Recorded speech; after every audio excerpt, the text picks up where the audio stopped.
আমার বার্ধক্য আসবে এটা ভেবে কখনো আমি চিন্তা করতে বসে যাই না।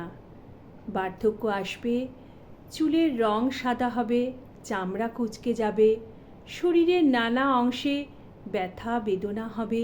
এটাই তো স্বাভাবিক, সবার হয়েছে, আমারও হবে, এটা তো চিরন্তন। আমি মনে করি বয়স বাড়া সত্যিই খুব আনন্দের বিষয়। কেন, বয়স তো বাড়বেই, সে তো আমরা আটকে রাখতে পারবো না, কিন্তু বয়সের সাথে সাথে অভিজ্ঞতাও বাড়বে।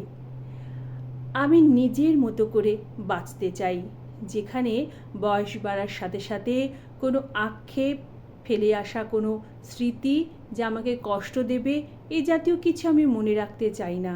মনের আনন্দে থাকতে চাই। তবে হ্যাঁ, এটাও প্রার্থনা করি যে আমি যেন কারো কাছে অপ্রত্যাশিত, অনাকাঙ্ক্ষিত মানুষ না হয়ে যাই। আমার প্রিয়জনের কাছে আমি যেন প্রিয় হয়ে থাকি। আমি কারো কাছে কখনো বোঝা হয়ে থাকতে চাই না। আমার বার্ধক্য যেন কারো কাছে কখনো চিন্তার বিষয় না হয়ে ওঠে।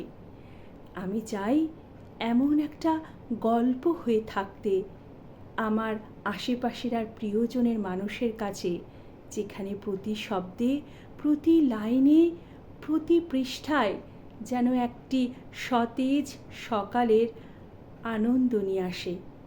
আমাকে মনে করলে তাদের যেন মনে একটা বলিষ্ঠ চরিত্র কথা ভেসে ওঠে। নমস্কার।